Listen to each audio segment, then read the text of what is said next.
हरे कृष्णा, राधे राधे। आप सभी भक्तों का आज की कथा में हार्दिक स्वागत है।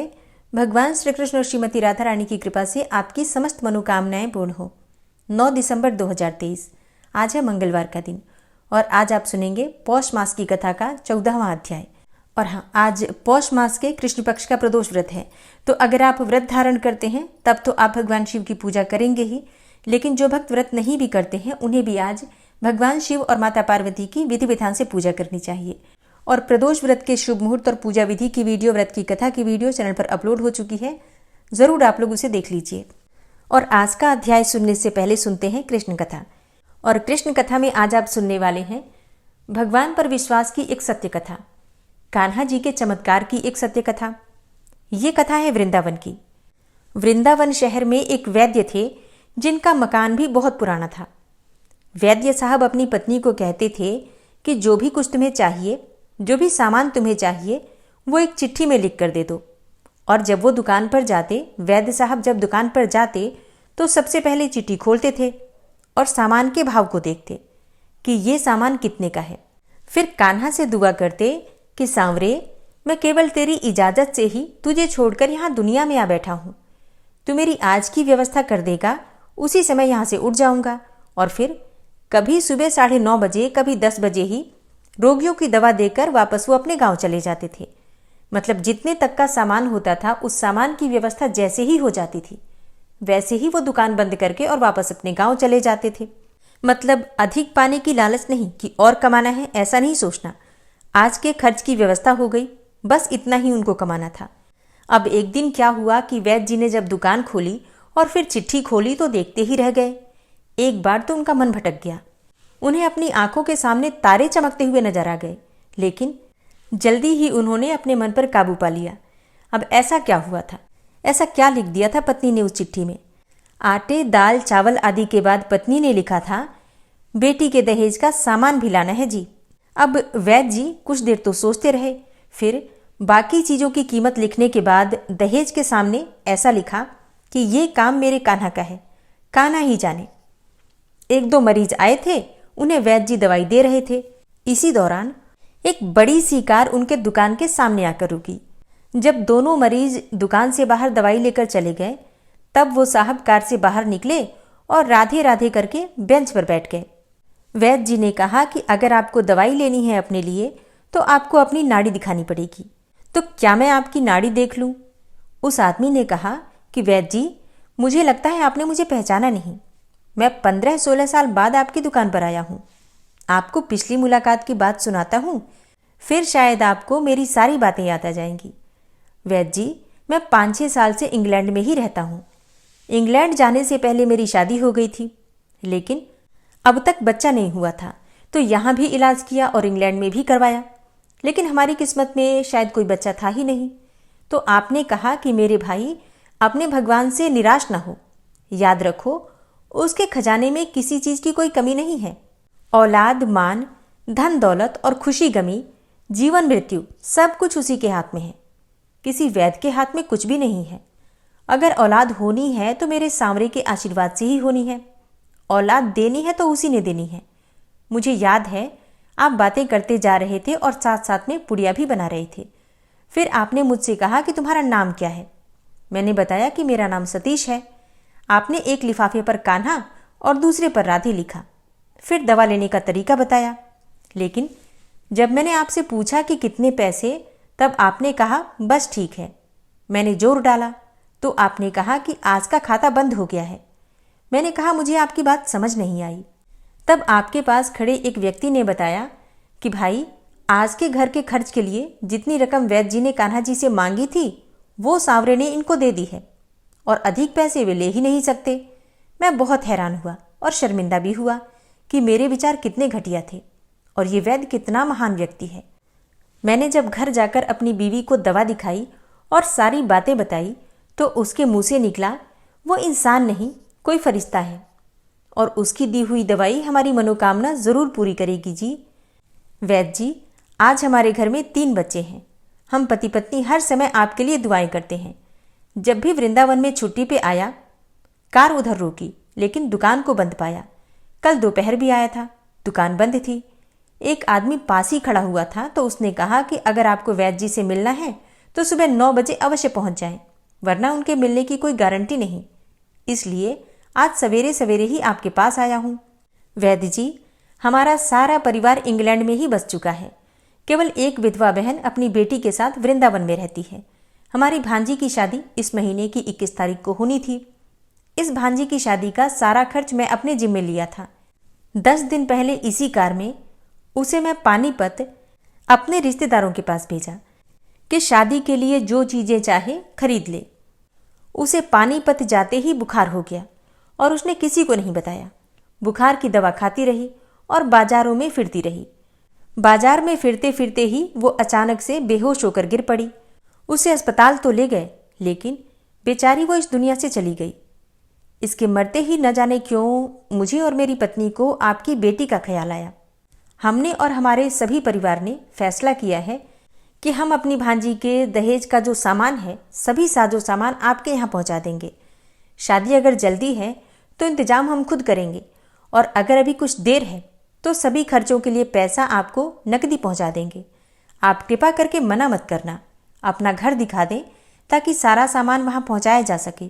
अब तो वैद्य जी हैरान परेशान हुए और बोले, सतीश जी, आप जो कुछ भी कह रहे हैं मुझे कुछ समझ नहीं आ रहा। मेरा इतना मन नहीं है। मैं तो आज सुबह जब अपनी पत्नी के हाथ की लिखी हुई चिट्ठी यहाँ खोलकर देखा तो मिर्च मसाला के बाद जब मैंने ये शब्द पढ़े, बेटी के दहेज का सामान, तो तुम्हें पता है मैंने क्या लिखा? आप खुद यह चिट्ठी जरा देखें।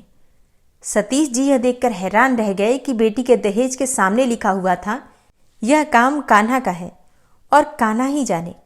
वैद्य जी ने कहा कि सतीश जी, यकीन करो कि आज तक कभी ऐसा नहीं हुआ था कि पत्नी ने चिट्ठी पर कोई बात लिखी हो और मेरे सांवरे ने उसी दिन उसका इंतजाम न कर दिया हो, उसकी व्यवस्था न कर दी हो। आपकी भांजी की मौत का मुझे सदमा है, अफसोस है, लेकिन मैं सांवरे की कुदरत से हैरान हूं कि वे कैसे अपनी लीला दिखाते हैं। भगवान पर विश्वास करें तो वैद्य जी के जैसा कि हम जो भी सोचेंगे भगवान जी, हमारे कान्हा जी उसे पूरा कर ही देंगे। लेकिन कई बार क्या होता है, हमें ऐसा लगता है कि ये सब तो कहानियां हैं। ऐसा थोड़ी ही होता है, ऐसा तो सिर्फ कहानियों में होता है। और फिर इस वजह से, क्योंकि हमारे अंदर श्रद्धा की कमी है, विश्वास की कमी है, इसलिए ईश्वर भक्ति की सत्य कथाएं भी हमें कहानियों की तरह ही लगती हैं। और फिर पूर्ण रूप से हम ईश्वर पर, अपने कान्हा पर, ठाकुर जी पर या इष्ट देवता पर विश्वास ही नहीं करते। और जब तक पूर्ण विश्वास नहीं होगा, पूर्ण समर्पण नहीं होगा, संपूर्ण रूप से श्रद्धा नहीं होगी, तब तक परेशानियां बनी ही रहती हैं। और फिर चाहे दुनिया में कितना भी भटक लो, परेशानियां समाप्त नहीं होती। कोई भी मनोकामना हो सिर्फ पूजा पाठ से पूर्ण नहीं होती है। ईश्वर में विश्वास हो तो बहुत सारी चीज़ें कम पूजा पाठ के बाद भी पूरी हो जाती हैं। बहुत सारी कामनाएं जो लोग कम पूजा पाठ करते हैं उनकी भी पूरी हो जाती हैं। तो विश्वास पूर्ण रूप से कीजिए। अगर आप ईश्वर के भक्त हैं तो सब कुछ छोड़ दीजिए, देख लेंगे वो अपने आप ही। जो आपके लिए ज़रूरी होगा आपको मिल ही जाएगा, और जो नहीं ज़रूरी होगा, जो भगवान को लगता है कि आपके लिए ठीक नहीं है, वो आपके लाख प्रयास करने के बाद भी नहीं होगा। तो जो इच्छाएं आपकी पूरी हो जाती हैं, समझ लीजिए कि ईश्वर ने आपके लिए वही चुना है, आपके लिए वही हितकर है। और जो इच्छाएं आपकी पूरी नहीं होती हैं, समझ लीजिए कि आपके लिए वो ठीक नहीं था, तभी ईश्वर ने आपकी उस इच्छा को पूर्ण नहीं किया। विश्वास बनाए रखिए, जो आपके लिए अच्छा होगा हमारे ठाकुर जी वही करते हैं। तो प्रेम से बोलिए राधे राधे। और अब भगवान श्री राम का ध्यान करके आज की इस पावन कथा का श्रवण करते हैं। श्री सूत जी कहते हैं, मंगल नामक महातीर्थ में स्नान करके पाप रहित हुआ मनुष्य एकांत रामनाथ नामक उत्तम क्षेत्र में जाए और वहां पर समस्त लोगों पर अनुग्रह करने की इच्छा से जगदीश्वर भगवान श्री रामचंद्र जी, सीता, लक्ष्मण तथा हनुमान आदि वानरों के साथ सदा निवास करते हैं। वहां अमृत वापिका नामक एक पुण्यदायिनी पुष्करणी है, जिसमें गोता लगाने वाले मनुष्यों को जरा और मृत्यु का भय नहीं होता। और जो मनुष्य श्रद्धापूर्वक उस अमृत वापी में स्नान करता है वह भगवान शंकर के प्रसाद से अमृतत्व को प्राप्त होता है, मतलब वो अमर हो जाता है। जो मनुष्य इस तीर्थ में सावधान होकर 3 वर्षों तक स्नान करते हैं वे मोक्ष को प्राप्त हो जाते हैं। ऋषियों ने पूछा, हे सूत जी, उस क्षेत्र का नाम एकांत रामनाथ कैसे हुआ? तब श्री सूत जी बोले, पूर्व काल में दशरथ नंदन श्री रामचंद्र जी सुग्रीव, विभीषण, लक्ष्मण और मंत्रज्ञ हनुमान इन सबके साथ वानरों द्वारा बांधे हुए सेतु पर समुद्र के बीच में एकांत प्रदेश में मन ही मन सीता का चिंतन करते हुए कुछ सलाह करने लगे। उस समय समुद्र अपनी उत्ताल तरंगों के साथ जोर जोर से गर्जना करने लगा और उसकी भयंकर ध्वनि बढ़ती ही चली जाती थी, इसलिए वे परस्पर की बातचीत को सुन ही नहीं पाते थे। तब श्री रामचंद्र जी ने समुद्र को बलपूर्वक काबू में करके राक्षसों को मारने के विषय में एकांत में उन सबके साथ परामर्श किया, इसलिए उस क्षेत्र का नाम एकांत रामनाथ हो गया। उस स्थान पर आज भी समुद्र का जल निश्चल एवं शांत दिखाई देता है। जो मनुष्य वहां जाकर अमृतवापी में नियमपूर्वक स्नान करेंगे और श्री राम आदि की सेवा में तत्पर होंगे, वे सब मुक्ति को प्राप्त हो जाएंगे। अमृतवापी में स्नान और एकांत रामनाथ का सेवन करके जितेंद्रिय मनुष्य ब्रह्मकुंड में स्नान करने के लिए जाएं। गंधमादन पर्वत पर सेतु के मध्य भाग में वह महातीर्थ ब्रह्मकुंड विद्यमान है। ब्रह्मकुंड का दर्शन सब पाप राशि का नाश करने वाला है। वह लाखों ब्रह्म हत्याओं का निवारण करने वाला है। ब्रह्मकुंड से उत्पन्न हुए भस्म से जो त्रिपुंड लगाते हैं, मोक्ष उनके हाथ में ही स्थित है। जो मनुष्य इस तीर्थ में आकर स्नान करते हैं, वे अवश्य ही महादेव जी का सायुज्य प्राप्त कर लेते हैं। जो एक बार ब्रह्मकुंड में स्नान कर लेता है, उसके लिए मोक्षधाम के द्वार के कपाट खुल जाते हैं। यह उत्तम कुंड देवता, मनुष्य और मुनीश्वरों से वंदित, सबके संसार बंधन का नाश करने वाला, शुभ कारक, सर्व पापहारक तथा संपूर्ण मनोरथों को देने वाला है। महापुण्यमय ब्रह्मकुंड में स्नान करने के पश्चात एकाग्र चित्त होकर मनुष्य हनुमत कुंड पर जाए। पूर्व काल में समस्त राक्षसों का वध हो जाने पर जब युद्ध समाप्त हो गया और श्री रामचंद्र जी आदि लंका से लौटकर गंधमादन पर्वत पर आ गए, तब पवन पुत्र हनुमान ने सब लोगों का उपकार करने के लिए अपने नाम से एक उत्तम तीर्थ का निर्माण किया, जो सब तीर्थों से उत्तम है। उसमें स्नान करके मनुष्य सनातन शिवलोक को प्राप्त होते हैं। पूर्व काल में धर्मसक नाम से एक प्रसिद्ध राजा राज्य करते थे। वे शत्रु विजयी, परम धार्मिक, प्रजा पालन परायण तथा नीतिमान थे। उनके 100 पतिव्रता स्त्रियां थीं, किंतु उनसे कोई वंश की वृद्धि करने वाला पुत्र ही नहीं हुआ। तब राजा ने ब्राह्मणों से कहा कि हे विप्रवरों, मैंने बहुत सोच विचार कर 100 स्त्रियों से विवाह किया। उन सबके साथ रहते हुए मेरी वृद्धावस्था भी आ गई। अतः आप बतावें कि किस उपाय से मेरे बहुत सारे पुत्र होंगे। मेरी 100 स्त्रियों से प्रत्येक को एक एक गुणवान पुत्र भी हो जाए, ऐसा यत्न कोई सोचिए। और इसके लिए कोई छोटा बड़ा अथवा दुष्कर ही कर्म क्यों न हो, यदि उससे ये कार्य सिद्ध होने वाला हो तो मैं उसे अवश्य करूंगा। राजा के इस प्रकार पूछने पर सब ऋत्विज और पुरोहित एकत्र होकर उनसे अपना निश्चय किया हुआ विचार प्रकट करते हुए बोले, हे राजन, कोई परम पवित्र गंधमादन पर्वत है जो दक्षिण समुद्र के बीच सेतु के रूप में विद्यमान है। वहां पर लोक विख्यात हनुमत कुंड है, जो बड़े भारी दुखों का नाश करने वाला और स्वर्ग एवं मोक्ष रूपी फल देने वाला है। वह नरकों के क्लेश का निवारण तथा दरिद्रता को दूर करने वाला है। पुत्रहीन मनुष्यों को पुत्र और स्त्रीहीन मनुष्यों को स्त्री देने वाला है। वहां संयम पूर्वक स्नान करके तुम एकाग्रचित्त होकर उस तीर्थ के तट पर पुत्रेष्टि यज्ञ करो। उससे तुम्हारी 100 स्त्रियों में से प्रत्येक को एक एक पुत्र प्राप्त हो सकता है। ये सुनकर राजा धर्मसक अपनी स्त्रियों, मंत्रियों, सेवकों और पुरोहित जी को साथ लेकर यज्ञ की आवश्यक सामग्री सहित दक्षिण समुद्र के किनारे गंधमादन पर्वत पर गए। अब वहां हनुमत कुंड में जाकर उन्होंने सैनिकों के साथ स्नान किया। इस प्रकार वे उसके किनारे 1 मास तक ठहरकर प्रतिदिन स्नान करते रहे। तत्पश्चात वसंत आने पर चैत्र मास में पुरोहित सहित राजा ने पुत्रेष्टि यज्ञ प्रारंभ किया। पुरोहित और ऋत्विजों ने विधिपूर्वक सब कर्म संपन्न किए। सपत्नीक राजा का जब यह यज्ञ समाप्त हुआ, तब पुरोहित ने हवन से बचे हुए हविष्य को लेकर राजा की सब स्त्रियों को भोजन कराया। उसके बाद राजा धर्मसख ने अपनी 100 पत्नियों के साथ यज्ञांत स्नान किया और ऋत्विजों को बहुत सी दक्षिणा दी। इस प्रकार यज्ञ पूरा करके मंत्री, परिवार और पत्नियों के साथ वे धर्मात्मा राजा प्रसन्नतापूर्वक अपनी राजधानी को लौट आए। कुछ समय में जब 10वां मास व्यतीत हो गया, तब उन 100 स्त्रियों ने 100 गुणवान पुत्रों को जन्म दिया। सूत जी कहते हैं कि हे ब्राह्मणों, जब वे सब पुत्र बढ़कर युवा हुए, तब राजा ने उन्हें राज्य बांटकर दे दिया और स्वयं अपनी स्त्रियों के साथ गंधमादन पर्वत पर हनुमत कुंड के किनारे जाकर तपस्या करने लगे। भगवान शंकर का ध्यान करते हुए तपस्या में तत्पर हुए राजा को जब वहां बहुत समय व्यतीत हो गया, तब एक दिन वो मृत्यु को प्राप्त हो गए और उनकी पतिव्रता स्त्रियों ने भी उन्हीं का अनुसरण किया। राजा के ज्येष्ठ पुत्र सुचंद्र ने पिता माता का दाह संस्कार करके श्रद्धापूर्वक श्राद्ध पर्यंत सब कर्म किए। राजा पत्नियों सहित वैकुंठ लोक में गए। सुचंद्र आदि सब महातेजस्वी राजकुमार आपस में ईर्ष्या द्वेष का त्याग करके अपने अपने राज्य का उपभोग करने लगे। अतः समस्त कामनाओं की सिद्धि के लिए मनुष्य हनुमान जी के कुंड में स्नान करे और हनुमत कुंड में स्नान करने के पश्चात एकाग्रचित्त होकर अगस्त्य तीर्थ में जाएं। साक्षात अगस्त्य जी ने इस तीर्थ का निर्माण किया है। एक समय की बात है, अगस्त्य जी दक्षिण के देशों में भ्रमण करते हुए गंधमादन पर्वत पर गए और वहां गंधमादन का महात्म्य जानकर महर्षि अगस्त्य ने अपने ही नाम से यह महापुण्यमय तीर्थ बनाया।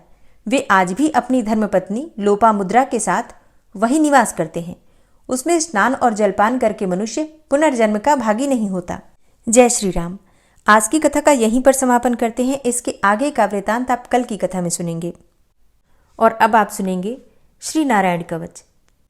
भगवान श्री हरि गरुड़ जी की पीठ पर अपने चरण कमल रखे हुए हैं। अणिमा आदि 8 सिद्धियां उनकी सेवा कर रही हैं और 8 हाथों में शंख, चक्र, ढाल, तलवार, गदा, बाण, धनुष और पाश अर्थात फंदा धारण किए हुए हैं। वे ही ओंकार स्वरूप प्रभु सब प्रकार से सब ओर से मेरी रक्षा करें। मत्स्य मूर्ति भगवान जल के भीतर जल तंतुओं से और वरुण के पास से मेरी रक्षा करें। माया से ब्रह्मचारी रूप धारण करने वाले वामन भगवान स्थल पर और विश्वरूप श्री त्रिविक्रम भगवान आकाश में मेरी रक्षा करें। जिनके घोर अट्टहास करने पर सब दिशाएं गूंज उठी थी और दैत्य पत्नियों के गर्भ गिर गए थे, वे दैत्ययुत पतियों के शत्रु भगवान नृसिंह किले, जंगल, रणभूमि आदि विकट स्थानों में मेरी रक्षा करें। अपनी दाढ़ों पर पृथ्वी को उठा लेने वाले यज्ञ मूर्ति वाराह भगवान मार्ग में, परशुराम जी पर्वतों के शिखरों पर और लक्ष्मण जी के सहित भरत के बड़े भाई भगवान रामचंद्र प्रवास के समय मेरी रक्षा करें। भगवान नारायण मारण, मोहन आदि भयंकर अभिचारों और सब प्रकार के प्रमादों से मेरी रक्षा करें। ऋषि श्रेष्ठ नर गर्व से, योगेश्वर भगवान दत्तात्रेय योग के विघ्नों से और त्रिगुणाधिपति भगवान कपिल कर्म बंधन से मेरी रक्षा करें। परम ऋषि सनत कुमार कामदेव से, हयग्रीव भगवान मार्ग में चलते समय देव मूर्तियों को नमस्कार आदि न करने के अपराध से और देवर्षि नारद सेवा अपराधों से और भगवान कच्छप सब प्रकार के नरकों से मेरी रक्षा करें। भगवान धन्वंतरी कुपथ्य से, जितेंद्र भगवान ऋषभदेव सुख दुख आदि भयदायक द्वंद्वों से, यज्ञ भगवान लोकापवाद से और बलराम जी मनुष्यकृत कष्टों से और श्री शेष जी क्रोधवश नामक सर्पों के गणों से मेरी रक्षा करें। भगवान श्री कृष्ण द्वैपायन व्यास जी अज्ञान से तथा बुद्धदेव पाखंडियों से और प्रमाद से मेरी रक्षा करें। धर्म रक्षा करने वाले महान अवतार धारण करने वाले भगवान कल्कि पाप बहुल कलिकाल के दोषों से मेरी रक्षा करें। प्रातःकाल भगवान केशव अपनी गदा लेकर, कुछ दिन चढ़ जाने पर भगवान गोविंद अपनी बांसुरी लेकर और दोपहर के पहले भगवान नारायण अपनी तीक्ष्ण शक्ति लेकर और दोपहर को भगवान विष्णु चक्रराज सुदर्शन लेकर मेरी रक्षा करें। तीसरे पहर में भगवान मधुसूदन अपना प्रचंड धनुष लेकर मेरी रक्षा करें और सायंकाल में ब्रह्मा आदि त्रिमूर्तिधारी माधव, सूर्यास्त के बाद ऋषिकेश, अर्धरात्रि के पूर्व तथा अर्धरात्रि के समय अकेले भगवान पद्मनाभ मेरी रक्षा करें। रात्रि के पिछले प्रहर में श्रीवत्स लांछन श्रीहरि, उषा काल में खड्गधारी भगवान जनार्दन और सूर्योदय से पूर्व श्री दामोदर और संपूर्ण संध्याओं में काल मूर्ति भगवान विश्वेश्वर मेरी रक्षा करें। हे सुदर्शन, आपका आकार चक्र रथ के पहिए की तरह है। आपके किनारे का भाग प्रलयकालीन अग्नि के समान अत्यंत तीव्र है। आप भगवान की प्रेरणा से सबोर घूमते रहते हैं। जैसे आग वायु की सहायता से सूखे घास फूस जला डालती है, वैसे ही आप हमारी शत्रु सेना को शीघ्र से जला दीजिए। हे कौमुद की गदा, आपसे छूटने वाली चिंगारियों का स्पर्श वज्र के समान असह्य है। आप भगवान अजित की प्रिया हैं और मैं उनका सेवक हूँ। इसलिए आप कुष्मांड, विनायक, यक्ष, राक्षस, भूत और प्रेत आदि ग्रहों को अभी कुचल डालिए तथा मेरे शत्रुओं को चूर चूर कर दीजिए। हे शंखश्रेष्ठ, आप भगवान श्री कृष्ण के फूंकने से भयंकर शब्द करके मेरे शत्रुओं का दिल दहला दीजिए एवं यातुधान, प्रमथ, प्रेत, मातृका, पिशाच तथा ब्रह्म राक्षस आदि भयावने प्राणियों को यहाँ से तुरंत भगा दीजिए। भगवान की श्रेष्ठ तलवार, आपकी धार बहुत तीक्ष्ण है। आप भगवान की प्रेरणा से मेरे शत्रुओं को छिन्न भिन्न कर दीजिए। भगवान की प्यारी ढाल, आप में सैकड़ों चंद्राकार मंडल है। आप पाप दृष्टि, पापात्मा शत्रुओं की आंखें बंद कर दीजिए और उन्हें सदा के लिए अंधा बना दीजिए। सूर्य आदि ग्रह, धूमकेतु, पुच्छल तारे आदि केतु, दुष्ट मनुष्य, सर्प आदि रेंगने वाले जंतु, दाढ़ों वाले हिंसक पशु, भूत प्रेत आदि तथा पापी प्राणियों से हमें जो भय हो और जो हमारे मंगल के विरोधी हों, वे सभी भगवान के नाम, रूप तथा आयुधों का कीर्तन करने से तत्काल नष्ट हो जाएं। बृहद, रथंतर आदि सामवेदीय स्तोत्रों से जिनकी स्तुति की जाती है, वे वेद मूर्ति भगवान गरुड़ और विश्वक्सेन जी अपने नामोच्चारण के प्रभाव से हमें सब प्रकार की विपत्तियों से बचाएं। श्रीहरि के नाम, रूप, वाहन, आयुध तथा श्रेष्ठ पार्षद हमारी बुद्धि, इंद्रिय, मन और प्राणों को सब प्रकार की आपत्तियों से बचाएं। जितना भी कार्य अथवा कारण रूप जगत है, वह वास्तव में भगवान ही है। इस सत्य के प्रभाव से हमारे सारे उपद्रव नष्ट हो जाएं। जो लोग ब्रह्म और आत्मा की एकता का अनुभव कर चुके हैं, उनकी दृष्टि में भगवान का स्वरूप समस्त विकल्पों से रहित है, भेदों से रहित है। फिर भी वे अपनी माया शक्ति के द्वारा भूषण, आयुध और रूप नामक शक्तियों को धारण करते हैं। यह बात निश्चित रूप से सत्य है। इस कारण सर्वज्ञ, सर्वव्यापक भगवान श्रीहरि सदा सर्वत्र सब स्वरूपों से हमारी रक्षा करें।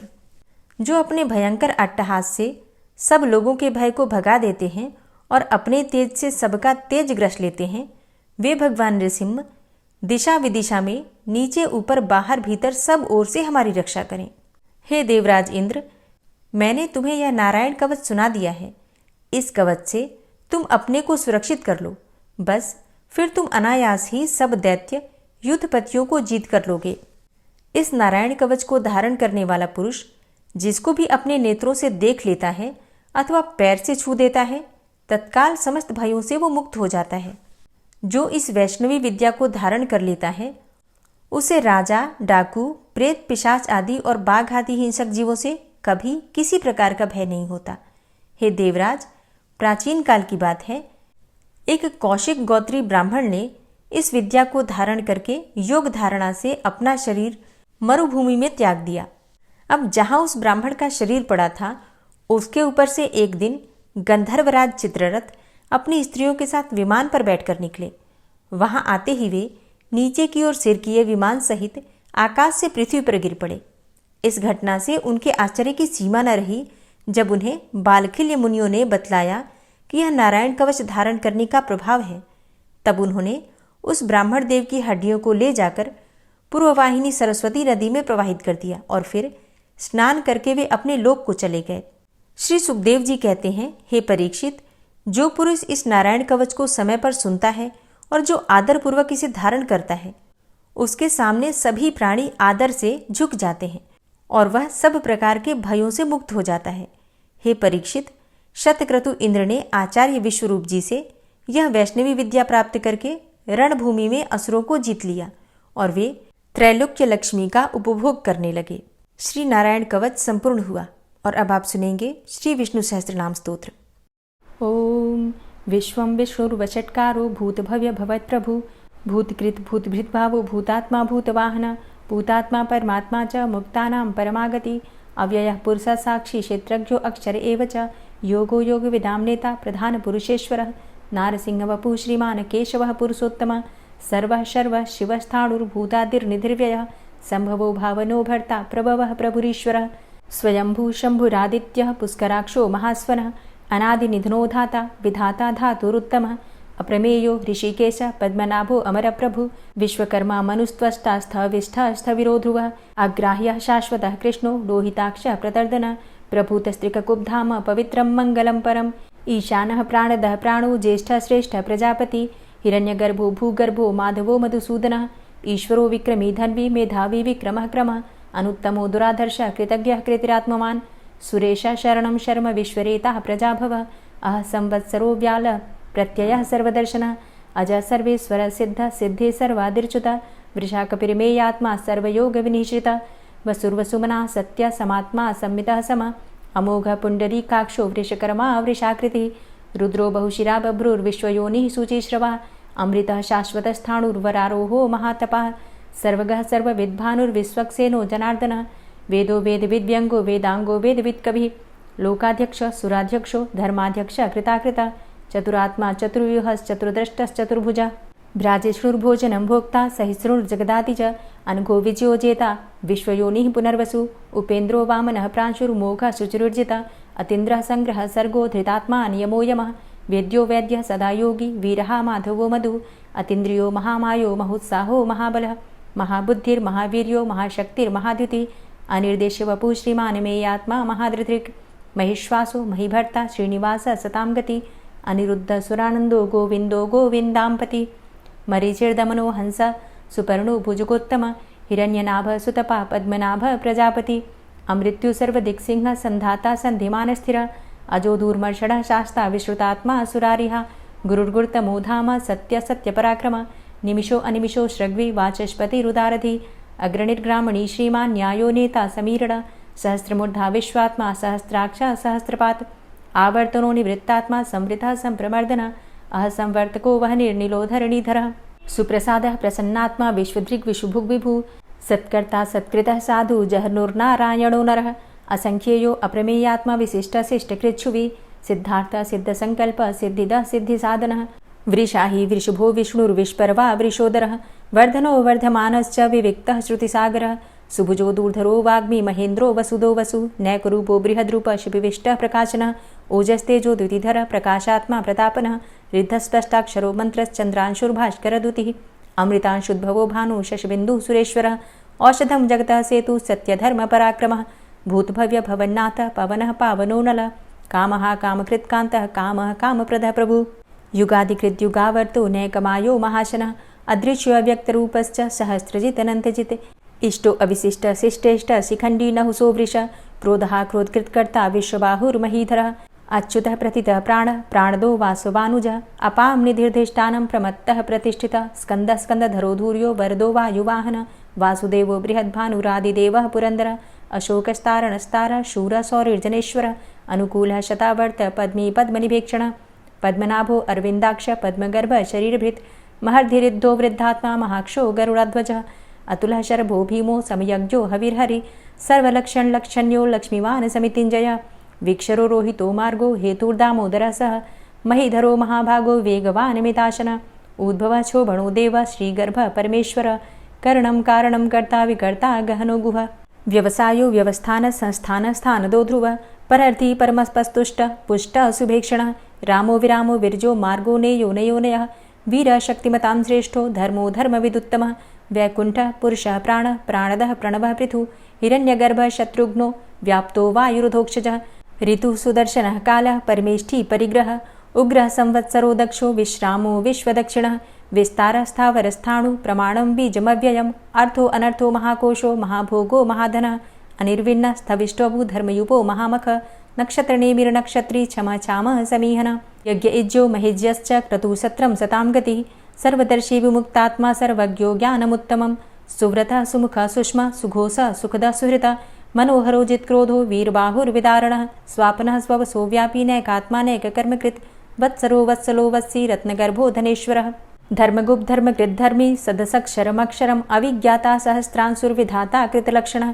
गभस्तिनेमिः सत्त्वस्थः सिंहो भूतमहेश्वरः आदिदेवो महादेवो देवेशो देवभृद्गुरुः उत्तरो गोपतिर्गोप्ता ज्ञानगम्यः पुरातनः शरीरभूतभृद्भोक्ता कपीन्द्रो भूरि दक्षिणः सोमभो अमृतपः सोमः पुरुजित पुरुषोत्तमः विनयोजयः सत्यसन्धो दाशाः सात्वताम्पतिः जीवो विनयिता साक्षी मुकुन्दो अमितविक्रमः अम्भो निद्रणन्तात्मा महोदधीशयोऽन्तकः अजोमहारः स्वाभाव्यो जितामित्रः प्रमोदनः आनन्दो नन्दनो नन्दः सत्यधर्मा त्रिविक्रमः महर्षि कपिलाचार्यः कृतज्ञो मेदिनीपतिः त्रिपदस्त्रिदशाध्यक्षो महाशृङ्गः कृतान्तकृत् महावराहो गोविन्दः सुखेणः कनकाङ्गदी गुह्यो गभीरो गहनो गुप्तश्चक्रगदाधरः वेधा स्वाङ्गो अजितः कृष्णो दृढः सङ्कर्षणोच्युतः वरुणो वारुणो वृक्षः पुष्कराक्षो महामनाः भगवान् भगानन्दी वनमाली हलायुधः आदित्यो ज्योतिरादित्यः सहिष्णुर्गतिसत्तमः सुधन्वा खण्डपरशुर्दारुणो द्रविडप्रदः दिविस्त्रिक्सर्वदृग्व्यासो वाचस्पतिर्योनिजः त्रिसामासामगः साम निर्वाणं भेषजम्भिसक् संन्यासकृच्छमः शान्तो निष्ठा शान्तिः परायणं शुभाङ्गः शान्तिदस्रष्टा कुमुदः कुवलेशय गोहितो गोपतिर्गोप्ता वृषभाक्षो वृषप्रिया अनिवर्ति निवृतात्मा संक्षेप्ता चेमकृच्छिव श्रीवत्सवक्षा श्रीवास श्रीपति श्रीमतांबर श्रीद श्रीश श्रीनिवास श्रीनिधि श्रीविभावन श्रीधर श्रीकर श्रेय श्रीमान लोकत्रयाश्रय स्वक्ष स्वंग शतानंदो नंदिर्ज्योतिर्गणेश्वर विजितात्मा विधेयात्मा सत्कीर्तिश्चिन्न संशय उदीर्ण सर्वतक्षसुर्निश शाश्वत स्थिर भूषयो भूषणो भूतिर्विशोकः शोकनाशन अर्चिष्मानर्चित कुंभो विशुद्धात्मा विशोधन अनिरुद्धो अप्रतिरथ प्रद्युम्नो अमित विक्रमः कालिनेमि निहावीर शौरी सूर्जनेश्वर त्रिलोकात्मा त्रिलोकेशः केशवः केशिहारी कामदेवः कामपालः कामीकान्तः कृतागमः अनिर्देशव पुर्विष्णोर्वीरो अनन्तो धनञ्जयः ब्रह्मण्यो ब्रह्मकृद्ब्रह्मा ब्रह्म ब्रह्म विवर्धन ब्रह्मविद् ब्राह्मणे ब्रह्मी ब्रह्मज्ञो ब्राह्मणप्रियः महाक्रमो महाकर्मा महातेजा महुरगः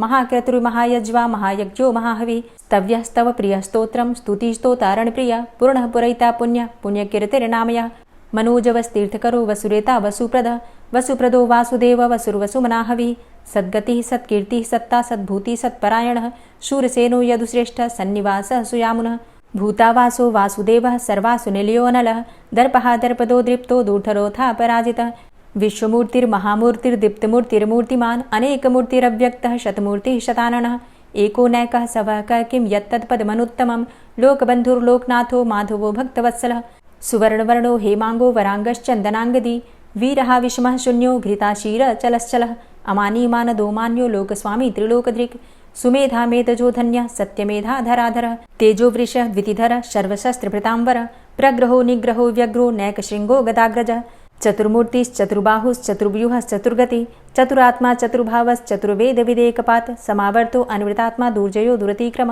दुर्लभो दुर्गमो दुर्गो दुरावासो दुरारिहा शुभांगो लोकसारंग शुतन्तुस्तन्तुवर्धन इन्द्रकर्मा महाकर्मा कृतकर्मा कृतागम उद्भवः सुन्दरः सुन्दो रत्ननाभः सुलोचनः अर्को वाजसनः शृङ्गी जयन्तः सर्वविजयी सुवर्णबिन्दुरक्षोभ्य सर्वभागीश्वरेश्वरः महाह्रदो महागर्तो महाभूतो महानिधि कुमुदः कुन्दरः कुन्दः पर्जन्यः पावनो नीलः अमृताशो अमृतवपुः सर्वज्ञः सर्वतोमुखः सुलभः सुव्रतः सिद्धः शत्रुजित् शत्रुतापनः न्यग्रोधो दुम्बरो अस्वस्थश्चाणुरान्ध्रनिषूदनः सहस्रार्चिः सप्तजिह्वः सप्तैधा सप्तवाहनः अमूर्तिरणघो अचिन्त्यो भयकृद्भयनाशनः अणुर्बृहत् कृशस्थूलो गुणभृन्निर्गुणो महान् अधृतः स्वधृतः स्वास्य प्राग्वंशो वंशवर्धनः भारभृतिकथितो योगी योगी स सर्वकामद आश्रमश्रमण क्षाम सुपर्णो वायुवाहन धनुर्धरोर्धनुर्वेदो दण्डोदमयितादम अपराजितः सर्वसहो नियन्ता नियमो यमः सत्त्ववान् सात्विकः सत्य सत्यधर्मपरायण अभिप्रायः प्रियार्होर्ह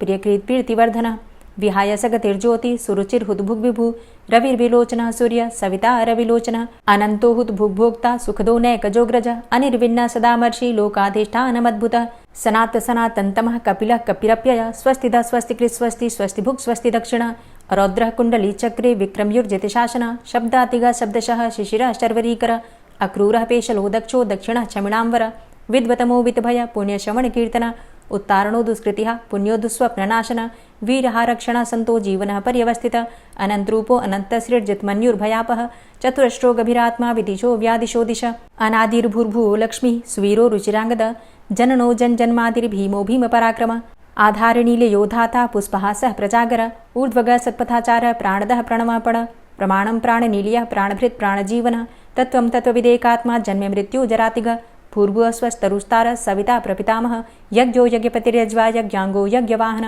यज्ञभृद्यज्ञकृद्यज्ञी यज्ञभुग्यज्ञसाधन यज्ञान्तिकृद्यज्ञ गुह्यमन्यमन्नादेव च आत्मयोनिः स्वयं जातो वैखानः सामगायन देवकी नन्दन स्रष्टा क्षितिसः पापनाशन शङ्खभृन्नन्दकीचक्री शारङ्गधन्वा गदाधरः रथाङ्गपाणिरक्षोभ्य सर्वप्रहरणायुध ॐ नमः इति। श्री राधा कृपा कटाक्ष स्तोत्र। मुनीन्द्रवृन्दवन्दिते त्रिलोकशोकहारिणि प्रसन्नवक्त्रपङ्कजे निकुञ्जभूविलासिनी व्रजेन्द्रभानुनन्दिनी व्रजेन्द्रसूनुसङ्गते कदा करिष्यसि मां कृपाकटाक्षभाजनम्। अशोकवृक्षवल्लरी वितानमण्डपस्थिते प्रवालबालपल्लवप्रभारुणान्ध्रिकोमले वराभयस्फुरत्करे प्रभूतसम्पदालये कदा करिष्यसि मां कृपाकटाक्षभाजनम् अनङ्गरङ्गमङ्गलं प्रसङ्गभङ्गुरं भ्रुवां सविभ्रमं ससम्भ्रमं दृगन्तबाणपातने निरन्तरं वशीकृतप्रतीतनन्दनन्दने कदा करिष्यसि मां कृपाकटाक्षभाजनम् तडित्सुवर्णचम्पकप्रदीप्तगौरविग्रहे मुखप्रभापरास्तकोटिसारदेन्दुमण्डले विचित्रचित्रसञ्चरच्चकोरशावलोचने कदा करिष्यसि मां कृपाकटाक्षभाजनम्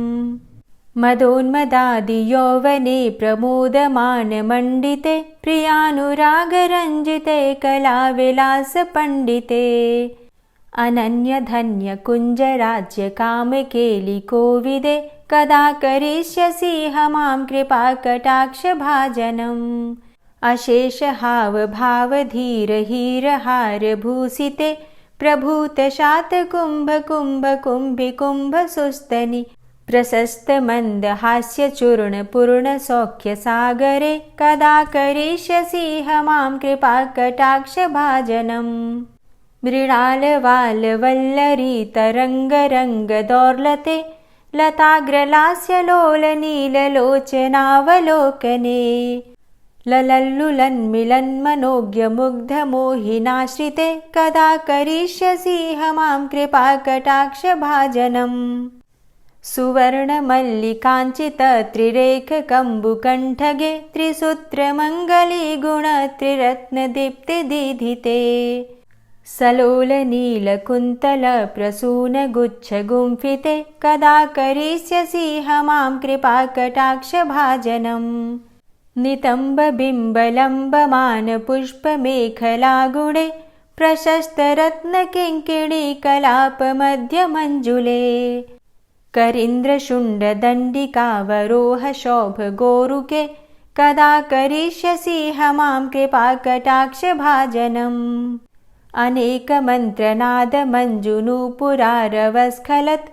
समाजराजहंसवंश निक्वडातिगौरवे विलोलहेमवल्लरी विडम्बिचारुचङ्क्रमे कदा करिष्यसि मां कृपाकटाक्षभाजनम् अनन्तकोटिविष्णुलोकनम्रपद्मजार्चिते हिमाद्रिजापुलोमजा विरिञ्चिजावरप्रदे अपारसिद्धिरिद्धिदिग्धसत्पदाङ्गुलीनखे कदा करिष्यसि मां कृपाकटाक्षभाजनम् मखेश्वरी क्रियेश्वरी स्वधेश्वरी सुरेश्वरी त्रिवेदभारतीश्वरी प्रमाणशासनेश्वरी रमेश्वरी क्षमेश्वरी प्रमोदकाननेश्वरी व्रजेश्वरी व्रजाधिपे श्रीराधिके नमोऽस्तुते इतीममद्भुतं स्तवं निशम्य भानुनन्दिनी करोतु सन्ततं जनं कृपाकटाक्षभाजनम्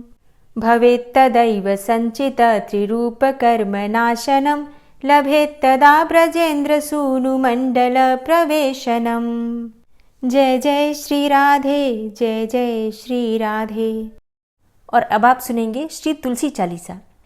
श्री तुलसी महारानी करु विनय सिरनाय, जो मम हो संकट विकट दीजे मात नशाय।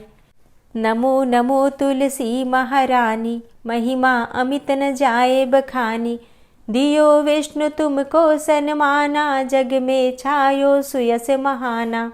विष्णु प्रिया जय जयति भवानी, तिहु लोक की हो सुख खानी। भगवत पूजा करे जो कोई, बिना तुम्हारे सफल न होई। जिन घर तव नहीं होय निवासा, उस घर कर ही विष्णु नहीं बासा। करे सदा जो तव नित सुमिरन, तेहि के काज होय सब पूरन। कार्तिक मास महात्म तुम्हारा, ताको जानत सब संसारा। तव पूजन जो करे कुंवारी, पावे सुंदर वर सुकुमारी। करे जो पूजा नित प्रति नारी, सुख संपत्ति से होय सुखारी। वृद्धा नारी करे जो पूजन, मिले भक्ति होवे पुलकित मन। श्रद्धा से पूजे जो कोई, भवनिधि से तर जावे सोई। कथा भागवत यज्ञ करावे, तुम बिन नहीं सफलता पावे। छायो तब प्रताप जग भारी, ध्यावत तुम्हि सकल चित धारी। तुम्ही मात यंत्रन तंत्रन में, सकल काज सिद्धि होवे क्षण में। औषधि रूप आप हो माता, सब जग में तव यश विख्याता। देव ऋषि मुनि और तपधारी, करत सदा तव जय जयकारी।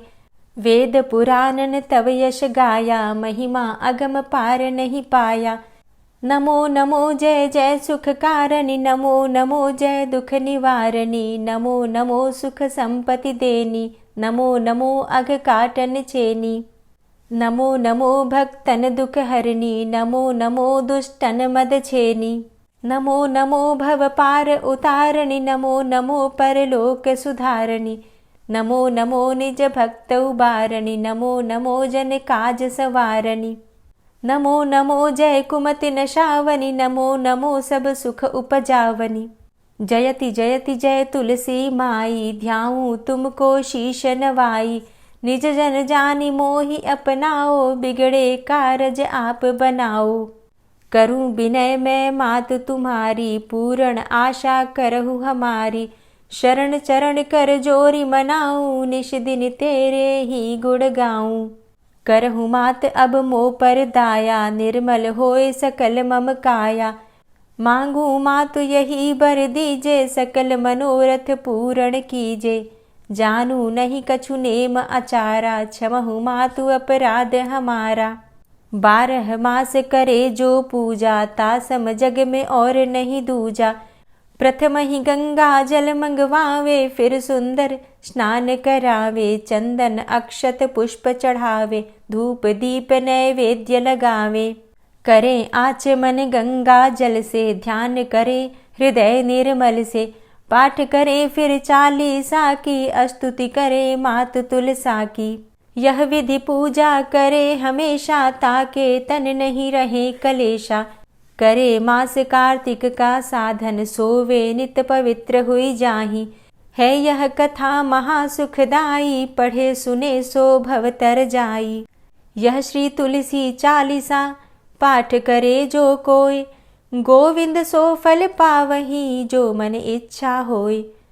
तुलसी चालीसा संपूर्ण। और अब आप सुनेंगे तुलसी महारानी की आरती। तुलसी महारानी नमो नमो, हरि की पटरानी नमो नमो। तुलसी महारानी नमो नमो, हरि की पटरानी नमो नमो। धन्य तुलसी पूर्ण तप कीनो, धन्य तुलसी पूर्ण तप कीनो। शालिग्राम की बनी पटरानी नमो नमो। तुलसी महारानी नमो नमो, हरि की पटरानी नमो नमो। जाके पत्र मंजरी कोमल, जाके पत्र मंजरी कोमल। श्रीपति कमल चरण लपटानी नमो नमो, हरि की पटरानी नमो नमो। तुलसी महारानी नमो नमो। धूप दीप नैवेद्य आरती, धूप दीप नैवेद्य आरती। पुष्पन की वर्षा बरसानी नमो नमो, हरि की पटरानी नमो नमो। तुलसा महारानी नमो नमो। 56 भोग 36 व्यंजन, 56 भोग 36 व्यंजन। बिन तुलसा हरि एक न मानी नमो नमो।